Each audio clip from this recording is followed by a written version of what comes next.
Hey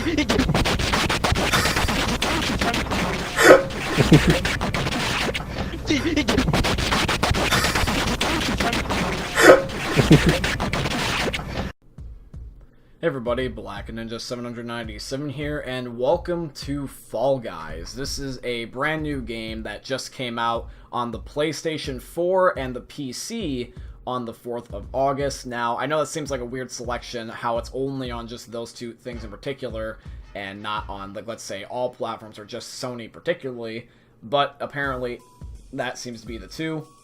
So, I decided to download Fall Guys on my PS4 because I just recently bought PlayStation Plus, which is basically like Xbox Live for PlayStation, and if you do that, the game's actually free. So I decided to do that so I could get the game for free, and just also get some other stuff, you know, considering the fact that I, you know, just said I really started to like PlayStation. And oh my god, this game is really good. This game isn't like good. This game is stupidly good. Maybe you guys might feel differently, yes. But I'm not saying this is a placebo. As a person, I am really strong about my opinions and my beliefs, and I usually hesitate from calling like massive claims right away. But I can say very thoroughly with confidence that this game is going to be the new Fortnite. Not necessarily like the new Fortnite as in it will top Fortnite, but it's going to be the new mainstream game that everyone's going to like to upload, live stream, and overall play. See, Fortnite, it's in a position like COD, where sure, it's always going to have a lot of numbers, but its reputation slowly dies. You know, like how Call of Duty is always the best-selling game every single year, despite it, you know, certain ones being terrible when it really shouldn't be, such as, like, for example, Battlefield 1 should have beat it during Infinite Warfare, and it should have been a lot lower in some other games too, such as COD Ghosts or something. The overall game itself, it's got stats, but not really a player base, or a healthy one at that. This has got new, fresh players like me that are just trying it out for the first time. Nobody knows all the strategies, so that way they can try hard yet, and there's only one real method, unless you just are okay with losing. Like, this game is overall very fun and very balanced for what it is. I would say the way that this game feels, it feels a lot like a mix between Fortnite, Minecraft, and I would say even a little bit of like Wipeout. Like, if you guys remember the old Wipeout games based off the TV show, that's kind of what this feels like. It's got like a parkour American Ninja Warrior aspect, but it's got the cutesy vibe of Minecraft, and it's got the Battle Royale, one man at a time, you know, last man standing wins type of logic. So it's very weird. It's a unique concept. It's like a Battle Royale child's Wipeout, if that makes any sense. Now, it's weird given the fact that in this game, there's 25 minigames, and you have some of them that are team-based, even though there can only be one winner, which I find is a little bit weird. So think about it this way. The premise of the game is that there is about, like, 50 people. Sometimes I've seen a little bit more than 50, so, like, I don't know if it goes up to 60, but let's just say 60. So 60 to 50 players on a usual basis. And when it comes to these players, you can have them sometimes on your team or against you. I think there's, like, 5 modes that are all team-based. And the weird thing is about that, right, is that you have to think about it like the enemy of my enemy is my friend logic, where, like, I'm working with you, but I know I'm gonna have to beat you, and that's kind of like a weird mentality. It's like you want them to help you and you want to help them, but not really. It's really weird. It's like a weird psychological warfare, because another thing too is also got to keep in mind, you can play this with your friends. You can have up to 4 people in a party, and even though your friends can play with you, there is still only one winner. So your friends and you are always slightly against each other, if that makes any sense, unless you're just flat out reverse boosting or you're helping each other, which I don't know if that would be boosting, because they made a team-based mode and a free-for-all mode mix. I don't know if that's considered boosting, but it's whatever. We'll have to just pick that as a community later. But the overall way the game feels, it's unique. I like how it's got like a vibe of almost like a different blend of games. Normally you kind of have like a game feel like it's a carbon copy of a game. This feels like a copy, but in a different way. You wouldn't expect someone to copy something like a parkour game or Wipeout. There's racing minigames, there's a memory minigame, there is a platforming minigame, There's a whole bunch of different types of minigames. There's sports themed minigames, and they're all very short, and they're all back to back to back in a row. So it's not like you have to, like, let's say, have one minigame and then it ends in like 5 minutes and then you automatically win the whole game. No, no, no, no. And it's not like you have every single one of the 25 minigames where it feels like it's going on forever. From my calculations, depending on the players, on how many gets eliminated and how many's also in the lobby, you're roughly looking at 5 games in total, counting the finale. There's 4 distinct maps that are only for the finale, and then the rest I believe you can just have at any point, or it's dependent on how many players are in your lobby. I'm not too terribly sure. But this game has, like, strategies. It's got, like, almost kind of like glitch-themed strategies that are a lot like Left 4 Dead parkour, where, like, you can take, like, a shortcut that some people don't know about, and some people consider it a glitch, and some people just consider it a shortcut. And I kind of like that idea, where it's like the shortcut's getting considered a glitch, and the glitch is getting considered a shortcut, because what it does is it makes it where it's in a different type of strategy of playstyle. You can have the people that just blindly do it the way that the game is meant to be played. You have people that are try-harding their butts and they use these shortcuts, or you have people that just legitimately cheat, but it makes for different playstyles. It's got variety in so many different ways. It's got certainty, uncertainty in a perfect blend. It's an overall really fun, addictive game. And the gameplay that you're watching here is me getting a really, really good game. This is probably the best game I got. It was my last game of the night. I'm not going to explain the ending over these next 20 minutes, but you have to understand is that this game is so addictive for a reason based off the ending. But you basically, when you play this game, right, you have that addictive factor about it. You have that, like, I don't want to stop playing this game type of mentality. It's like, for me, with Call of Duty, Minecraft, and Fortnite, where it's like, I just want to play the game. Whenever I'm not playing the game, I want to play the game. Whenever I am playing the game, I want to play it more. I want to play it better. This game is addictive. It's very fun, and I've always been looking for that type of game for the longest time since Fortnite, where it's like, this is the only game I would love to play religiously until I get sick of it. That is this game. And funnily enough, it's on my brand new console too, the PlayStation, so this gives me even more reason to stick on PlayStation for a while. But yeah, this game, oh my god, dude, it's so much fun. It's funny too, because, like, there's already even a big set of memes and community by it, and the Twitter account for the game is overall very good at responding.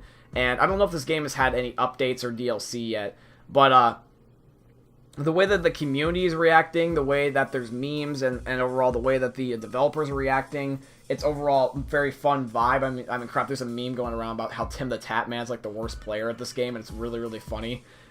Although I will give Tim a little bit of a run for his money. I'm quite terrible sometimes, not all the time, but sometimes. I'll either get like really close to the ending, or I'll end up getting it like where I die first at a stupidly easy minigame. It's ridiculous. It's very fun. It's fast. It's addictive. It's not repetitive at all. In fact, it actually makes you want to be almost repetitive. You want to keep doing the same thing over and over again. I bet if as soon as I get my first win, or my second win, or my third win, no matter what win I get, I'm going to want to just keep getting more, and that's what Fortnite was for the longest time. And I really am enjoying it. Now, instead of sounding like a broken record here and just basically kissing this game's butt, I will go over some of the things I also don't like, because, you know, that's YouTube, 2020. You have to have a video where you talk about things you don't like, because that's what fuels people. Everyone looks for things to say that, oh, hey, tell me what you hate about the game. But I would say overall, the way that I look at this game is that this game has very significant flaws, but not in the way you would think.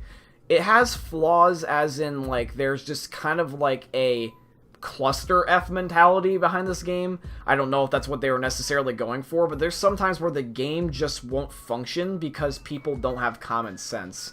So, for example, one of the mini games, there is a, like, teeter-totter or seesaw game, and you have to try to get to the end while bouncing on these teeter-totters. And if you're leaning, obviously, on the one side, it's going to flip over because you've got too much weight.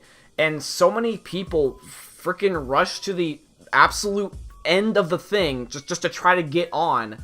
They'll actually cause the thing to flip over, because the way that the platforms align, the higher piece you have to wait for it to come down, or you just have to jump on the lower half and hope it's good enough. And a lot of people take the easy way and jump on the lower part, but it keeps the thing constantly tilted. And if you're on the wrong side, you have to go all the way around and actually go backwards to get it, because it's so annoying and inconvenient. it's ridiculous. There's also another mini game where it's like, I think it's called the sludge slide or whatever, and there's so many people that will try to take this one particular shortcut or this one particular pathway, and unless you're dead first or unless you're dead last, you're never going to get through that on a reliable basis, because every single body in that lobby is going to be trying to do the exact same thing as you. And I've noticed, I tried to look up strategy guides right away because I was that interested in the game. I wanted to get strategies right away. I didn't normally do this with games. Normally I'll just play it blind just to try to get a first attempt. But I was so interested in this game, I wanted to do well. Before I even touched the game, I was looking up guides. And I noticed throughout the whole entire play session tonight, everybody was mimicking every strategy I was doing based off that video. It was the exact carbon copy. It's ridiculous. Everyone's trying to win. Everyone's trying to do the exact same thing as me. I have never seen it this competitive. On a non-skill-based matchmaking game, I do believe, by the way. I don't think this has skill-based matchmaking, which even better. But this game overall is very fun. It's just that it's very annoying to have to play against people that don't understand, if that makes any sense. We always hate a bad teammate, or we hate enemies that are almost like getting in our way and they don't even mean to. Like, that feels worse than a person that's just naturally tryharding, is someone that screws you over just because they don't understand and they're being stupid. Because the way that this game also works is that you can party up with a team of friends, like I said, with 4 people, if I haven't said it already. And there's a mixture of team-based modes and non-team-based modes.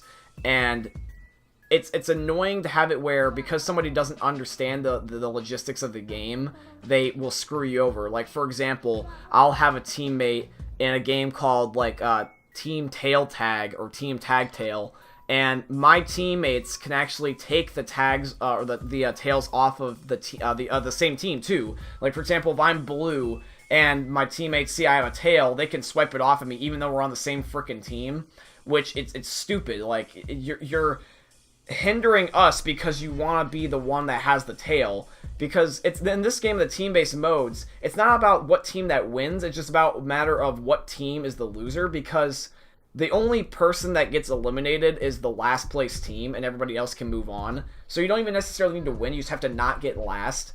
And I'm having my teammates fight over something instead of trying to help me, which is getting annoying to a point where it's just like I want to only play with friends, and I also am just starting to slightly dislike the team-based modes. The racing mode is the best, the team modes are the worst, and I would say the puzzle-solving games / the strategy games are somewhere in the middle, because I really can't blame that on me. Or sorry, I can't blame that on anybody else but me. But it's just interesting to think about. This game has a very mixture of balance, but at the same time skill. You can strangely get good with the RNG in this game. And the best part about this is, I would like to believe, is that if you win a game, you get a crown. And the way that the crown system works is that, I believe, if I'm not mistaken, you get a crown on the side of your profile, and you can use a certain amount of crowns in the in-game shop to buy items. In Fortnite, Apex, Warzone, any Battle Royale you can think of, even up until recently, you never really got anything other than text on screen. And it would always be nice to have something other than either text on screen or like an umbrella to signify that you won. Something other than a stat, really. And if I'm not mistaken, in this game, you can buy in-game items with a crown icon that you get from winning. So it makes even more incentive for you to win. There's a free battle pass that you never even have to purchase the one time either. You automatically start off with credits to buy stuff just straight off the rip, and you earn them over time from the battle pass. The game is free, like I said, if you play on PlayStation. The game is not got skill-based matchmaking as far as I know. I really enjoy this game. It's only been out since the 4th, but this game is very fun and addictive, and I really am enjoying it. And the best thing I can say about this game with confidence, like I said, other than the fact that it's going to be basically like the new Fortnite in terms of how much people are playing it, but I think it's going to be a while before this game suffers from the same thing that a lot of games suffer from, which is either that it's patched too much to the point where it's too balanced or too out of balanced, or where the community gets so try-hard despite the skill-based matchmaking, or just gets too toxic. I'd like to believe some games suffer because of the community, not even the game. And that's because a lot of games, now that they're a service and they keep getting updated, it's not a one-time purchase, and whatever the game is, it just is. The game can change over time based off the community suggestions. Sometimes because people want the game to not be unbalanced, they'll force it to be balanced, and that either makes it in turn boring or sometimes unbalanced because some things gets missed or not checked, and then it takes developers forever to patch it. Or there's just a kind of like a distrust between the developers and the community. We're like, okay, well, nice, but fix this, or nice, but do this. You look at what that doesn't happen, and luckily I've not seen that game suffer from that yet. I'm trying to keep it that way because I'm already liking this game. There's only been a select few games where I would say that I've really been addicted to. I've been addicted to the original Call of Duties, like before Ghosts. I mean, crap. I even, slightly got addicted to Advanced Warfare. So I'll say that a select few Call of Duties, Minecraft, Fortnite, and Overwatch, and I would probably say any of the old Wii games / DS games that I used to play as a kid. And there's not been a game other than a select few Wii games and those other games I listed on like Xbox and Xbox 360 that I've really felt like that for this game. And this game really truly shines, especially if you look at the highlights and some of the plays you can do. There's a lot of cheeky maneuvers that it's just like, wow, that shows off skill, and not just like, hey, this guy's a tryhard. Like, it's impressive, and I really like that aspect. Like, for example, this is the, I believe, the Sludge Slide course. This one is probably the toughest course in the whole entire game, and now I'm able to do it on a regular basis without cheating. Like some people I've seen do, like, wall breaches that exist on this part. But it's so much fun, dude. It's so much fun, and if I have to wrap up the video on a certain note, I will. But overall, I would say current first impressions from playing only one day today on the 18th, the game is probably a 7 out of 10. And for that, I would say that it can only just go up from there. I don't see the game getting bad. I just kind of get frustrated with myself when I lose. I'm a very competitive person when I can be. So, like, for example, the first, hour when I was playing with Murray, I was just playing the game just to play the game. But now, all entire night, I've been trying to get at least one win so I can upload for you guys. And I can get pissed. I can get very, very pissed. But luckily, I wasn't getting to the point where I was so pissed that I was breaking things. I've never been to that point. The slightest thing I've ever broken was a Modern Warfare 2 case that I chucked around the room, and the little piece of the case broke off, and I couldn't close properly. But that's basically it. Anyways, I'm kind of rambling on here at this point, but in conclusion, yeah, the way that the game is that I really truly enjoy it, and it's very, very fun and addictive. And I would have to say, other than certain miscellaneous things getting in the way, it's probably one of the best games I've played in a while. So expect a lot of Fall Guys, and if you want to see Fall Guys, despite me just wanting to post it anyways, then let me know by leaving a like, comment, and subscribe. But other than that, guys, this is it for today's video. Look forward to awesome more videos coming soon each and every day. And let me know if you guys are interested in Fall Guys, if you like Fall Guys, have you played Fall Guys, and all that beautiful stuff. Hope you guys end up having a wonderful day, and I'll see you in the next one. Thank you for watching, and peace out.